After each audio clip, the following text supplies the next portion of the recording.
Hey, Shanice. Hi, Michelle.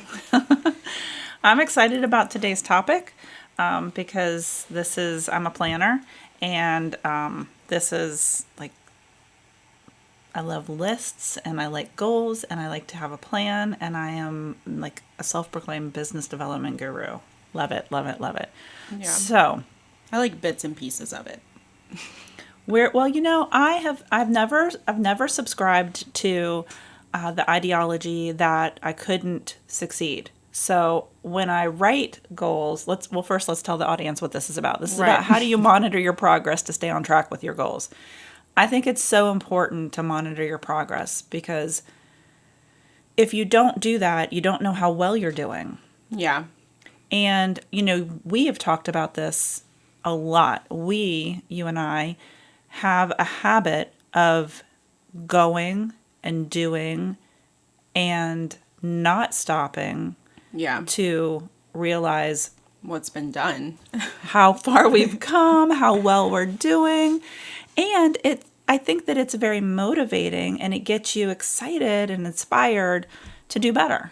Yeah. And I think that in our industry, in real estate, it's easy to get like lost in the sauce, because Lost in the sauce. yes, whenever when we're at a peak in our business, The bee's knees. in our business, you have to go. You can't stop because the momentum is there. And then when I don't want to say a low. What's a good word for that? So you have peaks and valleys in your business. Okay. That's natural. That's Right. normal. But there is a strategy to kind of level that out to some degree, and to be able to plan and predict your business. Yeah. Especially as you become more in tune or attuned to the activities necessary. To get where you want to be. Right. So it's really, in the beginning, it's a little harder. That's so what I was hard. going to say next, is in the beginning it is very difficult because you don't know what your business is going to look like yet. You don't know what you like to do, what you don't like. So the first year or even 2 years, you're going to use to figure out, okay, how do you want year 3 through 5 to go? And you'll kind of, like most people, they start, once they get to like where they really, really want to get, which me and Michelle aren't even there yet with how much we want to sell every year. Once they get to like, okay, this is what I'm comfortable selling every year, then they know, okay, at this point in the year, I'm always doing this amount of business. Like there's a pattern. Right. Okay. So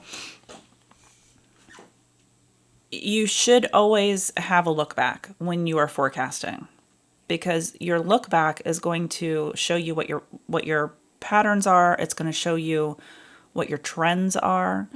And from that, you can predict and forecast what you want for the next year, and you can set stretch goals. I want to preface this with saying that, just like a budget, it's meant to be fluid. It's a guideline. It's not necessarily something that, oh my gosh, if you don't make your number this month or next month, that it's over and you should just throw up your hands and give up. It's not set in stone. It's not set in stone. And the reason that it's so important to write it down and to do the research into your business is because there is a difference between intentional success and accidental success. Accidental success is not sustainable. Intentional success is replicable. And that's where you want to be. You want to find your sweet spot. That's good. So I said that I put on my notes that tweaking is okay, and that you will have, I like to call it like spontaneous or new goals, like things that come about throughout that, like this podcast, for example, like at the beginning of this year, it wasn't on my radar. I don't know if it was on yours. It was not on my radar. It was not a part of the plan. Obviously, there's a financial component to this too, and that wasn't a part of the plan. But because I do apply the principles that we're talking about to my business, I was in a position, and so were you, obviously, or we wouldn't be here, Right. To be able to make this a reality and jumpstart into this prior to, we normally probably would have. I mean, look, I'm super excited and grateful that in spite of COVID, we are where we are. Mm-hmm. And I agree with you. We're not where we want to be ultimately. Yeah, we're still getting there. We're still getting there. We're still on the journey. Yeah. Which I think is the beauty of everything, is like we haven't made it yet. Right. And honestly, I don't even know what making it looks like for me, because I do feel that the better I do, the more I do, the hungrier I get. I have a little bit of an insatiable curiosity and an insatiable drive. These words. I'm going to need to get a dictionary out. So, in other words, never satisfied. Like, I feel like Yeah. I can always do better. And That's how it is in real estate, because we're always chasing the next sale, like okay, so the next client. I was told early in my career that we're always working for the future, and that we're always unemployed, Yeah. because as soon as we get paid, we're working for that next client, that next paycheck.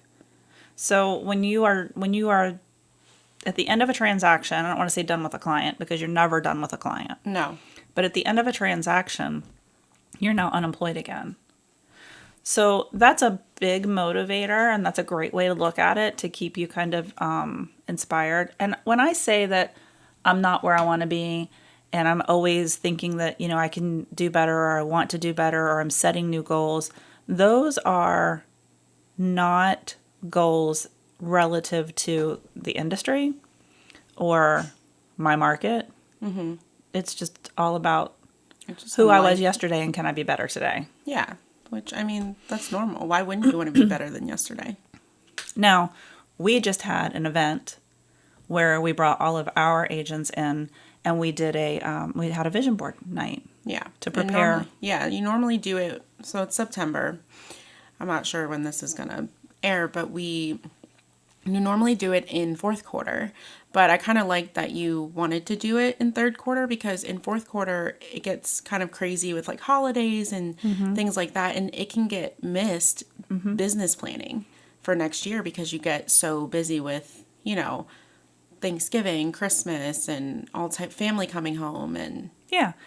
And you've got stuff you want to do for your clients. And I just know for myself that the first time you write a business development plan, and a lot of our agents, this will be the first time that they've done that, it's a little intimidating. The process is a little intimidating. Yeah, because you can take 30 minutes on it, or you can take 4 hours on it. Like, how deep do you want to go? So the vision board activity was meant to be inspiring. It was meant to get all of our agents and ourselves to start thinking big, dreaming big, and it wasn't just real estate related, which I think is also important. You have to have balance. Mm-hmm. So I thought it was fun, and I know that everybody had a good time. Fun. I've gotten lots of really good feedback. Yeah, I love my board. Oh, okay. So I went in on my board. You win the prize for the best board. You did go all in. Like, you could teach a class. Well, I wanted to, I knew that I was going to put it up on the wall, by my desk. I'm like, I want to look at this every day. And I bring it home and I show Lance, and he's like, I was like, do you want to do one? I'll help you. He's like, I just don't even know how you, I know you, but you I laid it out first. But I have to give you kudos and props for this, because it doesn't matter if we're working on a Trello board. You're very visual. Thanks, you have this ability to get what's in your mind's eye into something tangible. And I'm not an artist. but I wish but you do such a great job of making your vision real. Thanks. So I don't ever want to do one with you again. No, I'm just kidding. Why? Because mine looks horrible next to yours, but it's not about that's how everyone did them. But I guess I'm extra. I've always been, and I guess, yeah. It was great, though, because so look, what that vision board activity told me about you is that you know exactly where you're going. You know exactly where you want to be. And that, to be able to have that kind of clarity in your goals is such a plus, because that tells me that you are going to take this business development plan seriously, because you know You know where you want to be.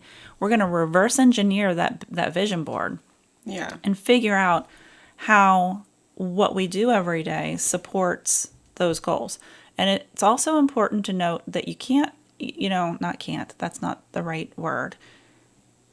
It is important to have levels of goals. Right. We talk about that all the time. And I think we have, for someone that's just starting, you want to start really broad. So if we're talking about a year, you start with the whole year and then you break it down by like month, week, day. And all the little goals are what's going to get you to the big goals. And it Right. might not happen like this year. Right. It might be in 5 years. Right. And that's okay. Yeah. That's perfectly okay. So it's important to note that it's meant to be fluid. It's important to note that tweaking is okay. What I'm going to say about that is it's not okay to tweak every day. Yeah, no. You have to have a system by which you work with yourself. So you are the owner of your business. You're the CEO of your LLC. And you are an employee of that business. So Right. you need to have a meeting with yourself. And I know we've talked about this a little bit before in other Yeah. episodes, but I actually have on my calendar one day a month where I set aside 2 hours. And I call it my get rich time. I think I got it from one of my books that I read. Yeah. We And love our books. We love our books. And what that time is dedicated to is seeing where I am that month to my goals. And it's about context. We talk about that a lot when we're talking about statistics. So maybe you're having a higher month. Maybe you're having a lower month. Which in our business, it's like that. It is like that. But maybe you're having a higher or lower month than you anticipated or than you wanted to have. So you have to do your averages. Yeah. So you've got to look at month to date, quarter to date, and year to date. Right. We're going to be doing that when we meet for our business development plan in fourth quarter as we prep for 2022. I know that when I sat down and looked at my stats was it at the end of last year? I remember having this conversation with you because I was a little bit surprised at those stats. Yeah. I was just going along, loving what I do, having fun, Right. and didn't. I wasn't at that point in time. I wasn't having my monthly meetings. So Yeah. when I looked at my year, I was like, "Whoa, Yeah. all right, next year meaning this year, it's going to be amazing." Right. And that motivated me and inspired me. Yeah. I like to, I should do monthly, but I like to do quarterly. I got the idea for quarterly is because I got the, what is it called? Broker's Best planner.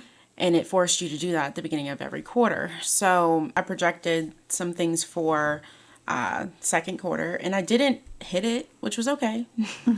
But that was a period of time where I had to readjust for third quarter.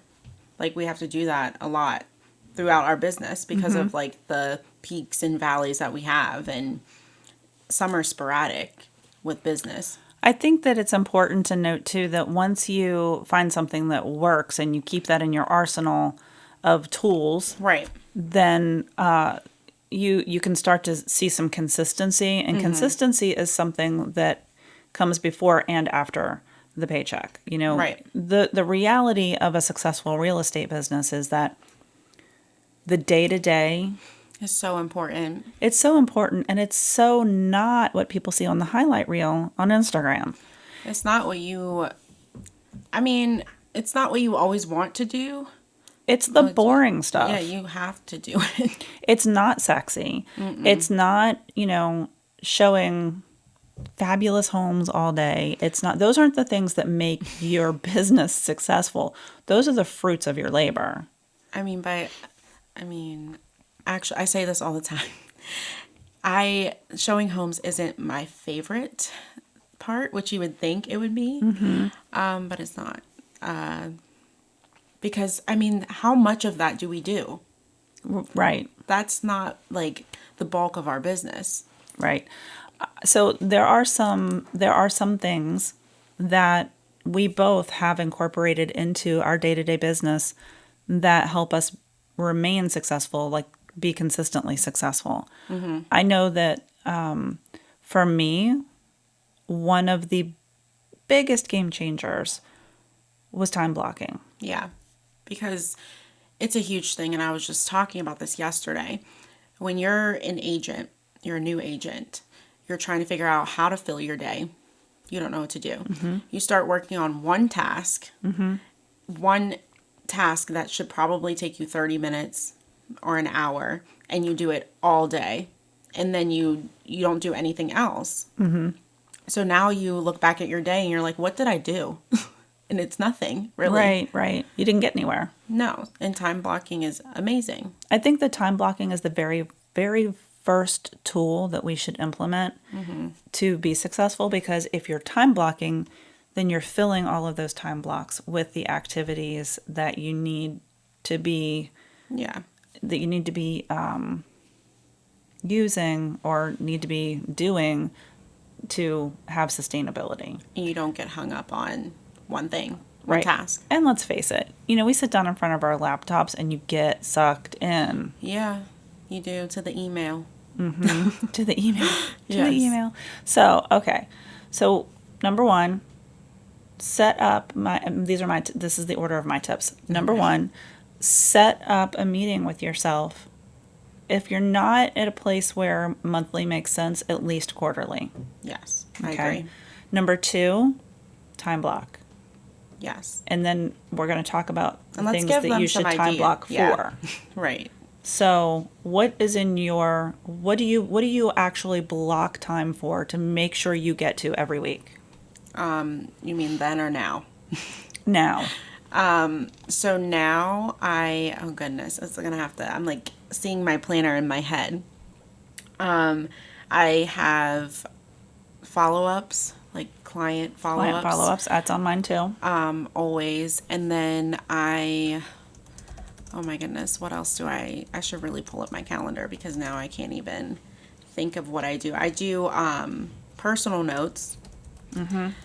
I have put in time block for market research, like being on the MLS, because you need to be on the MLS. You need to be looking at stuff, because if you're showing a home and they don't like that one, you need to be able to say, oh, this one is for sale, here. Right. You need to know your market. Yeah.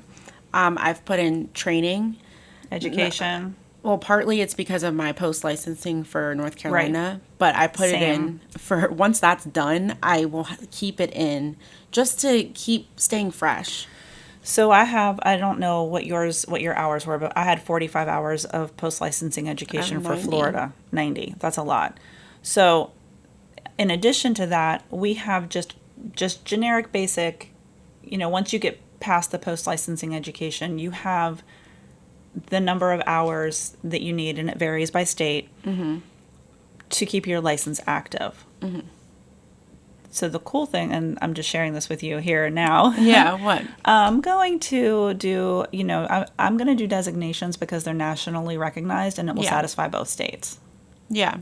So we talked about that, yeah. So I don't have to, I'm like in a time crunch now because I have not a lot of time to get the rest of this done because I let my Florida hours get away from me. And then we have license renewal coming up in May. Yeah, but we don't have as many hours. No. So I pulled up Pennsylvania. Right. I pulled up my calendar. I have, I actually got this idea from the Hustle Humbly podcast. I have an office day on Mondays. It's from 9 to 3. Every Monday, I try my very best not to schedule like showings or just no appointments with lenders, realtors, whatever, like coffee dates or whatever. I try to be at my desk doing, just doing the things. Contract Review. Yes, that's what it's called. And on Sundays, I time block to do just my Sunday. I call them Sunday task. What do I do?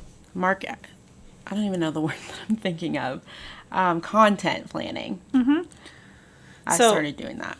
I used to do Mondays are for me because That's cute. because again, in the beginning, you're really like my weekends were packed. Thursday through Saturday, I was super busy with showings, and by Sunday, I was Burnt out. burned out, but still doing showings. Right. And then Mondays, I was like, okay, I need a day for me.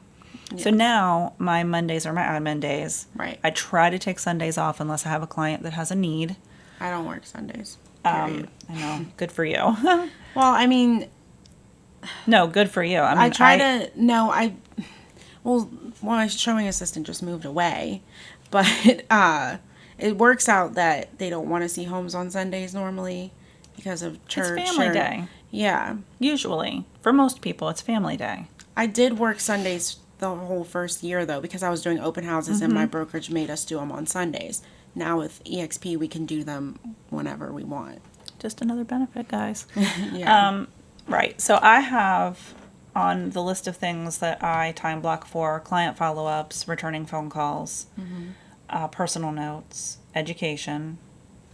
Always be learning, people. Always be learning. That's so important. Market research, social content, an admin day. You and I have planning meetings. Yeah, and we have like podcast recording now, and Networking, contract review. networking's a good one. I think it's really important to remember that planning meetings, like as much as you can make some of these activities standing appointments, Yeah, right. so that you can count on them, you can plan around them, then you don't always feel so chaotic. If you're constantly canceling one meeting For another. because something over here looks more interesting, or you've got a fear that that client isn't going to be there, you're never going to get any consistency. Right. Because you're always going to be operating in a reactive mode instead of a proactive mode. Yeah. You can't get to peak performance or high performance if you're constantly in chaos. True. I have a agent that she time blocks appointments like that aren't even set yet, but like she time blocks consults and listing appointments in her schedule already. And then plugs them in as they come. I think that's really smart. Yeah, I use Calendly, and people can I put the times that are available, and then they're able to schedule. So I guess that's the same thing. Yeah. Yes. So, and I think that, as you get more business, as you get busier, again, it's going to be fluid. It's going to adjust. I mean, we had to adjust our schedules to make time for planning meetings, and our planning meetings consist of not just podcast, but we have a group of agents that we're responsible for. And just ideas bouncing. And we brainstorm, Yeah. and we have a mastermind that we're working on that will be upcoming, that we'll be setting time aside for as well. So I think for me, that was the game changer. All of these other things that I time block for, you can't get really good at them if you don't dedicate the time to them, and you can't dedicate the time to them if you don't put that time aside. Yeah. I think it's interesting how we had basically like the same exact time blocks. Yeah. You know why?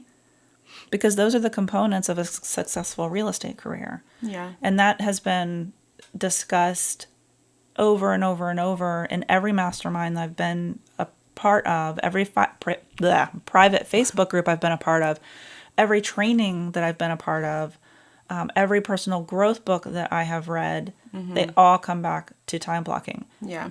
In some form or fashion. So there must be something to it. Right.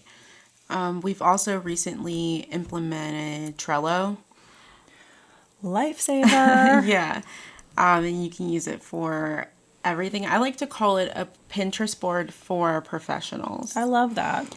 And you can track things on there. I mean, we have a board that's called a pipeline board, our prospects, and our transaction coordinating boards. And that's how we see, okay, what is our right now business? What's going on? And that's how we manage our contract reviews and our team, and some of our brainstorming is also there as well. Yeah. So you had a note on this episode that says done is better than perfect. And I love that because I struggle with social media content. So a coach said to me recently, Michelle, just do it. People, it doesn't have to be perfect. People, and actually that's not even really relatable. So, you can't get better if you don't start. Yeah.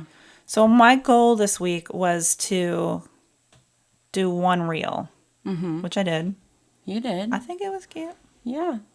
I mean, it got it. You need to get your face on there. I know that's what she's going to tell me too. So I have another one that I'm going to do probably today, and then Saturday morning, I'm meeting with another realtor, and we're going to bank some content. But Did you see my one from today? oh no, I haven't seen it yet. You liked it.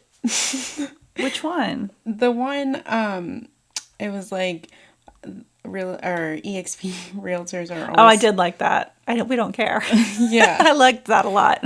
Yeah. And I also, for our agents in our group, if you see something that one of us does, or if you see something I do and you want to steal it, like I put a pro tip on our private Facebook group, and it was based on that reel. Take it, make it your own. I don't care.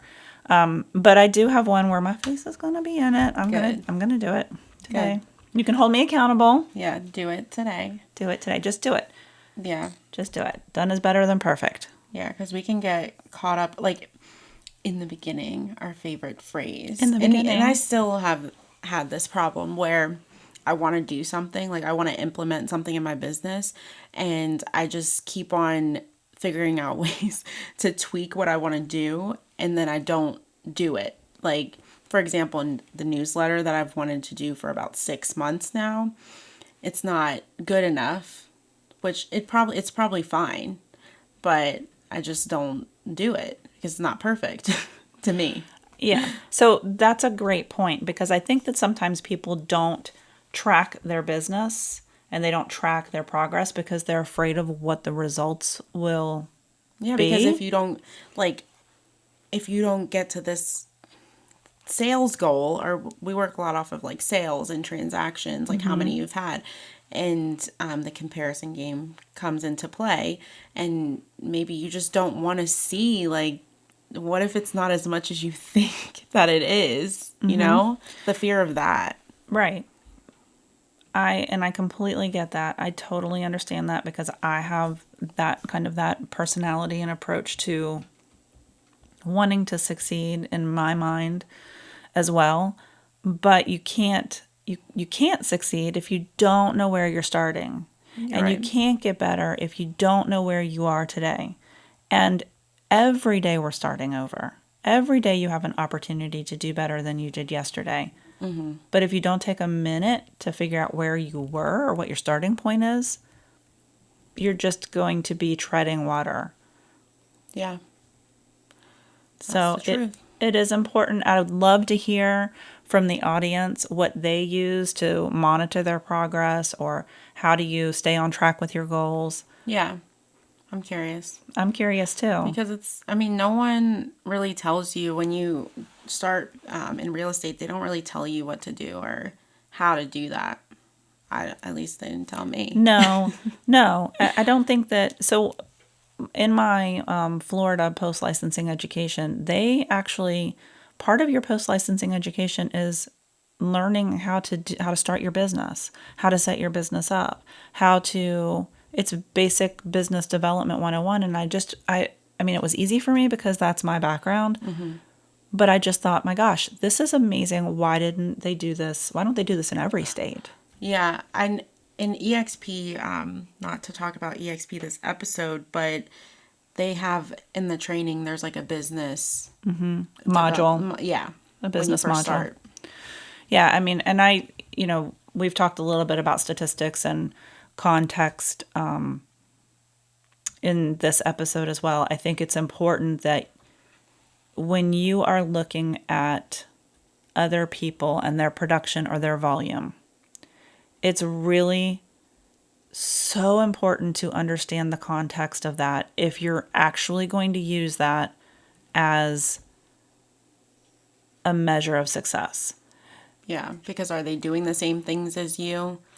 Are they on a team? Are they showing 40 million in volume because They have a all of team. that volume is going to the team lead? And that's not, so Yeah, you also have to look at the market. the market. What's the average, price of a home in that market?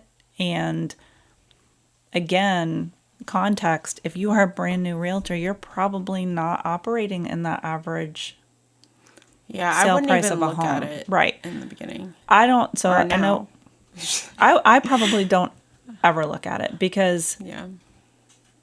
I've never been someone who subscribes to the average or the trend or I'm guilty of looking.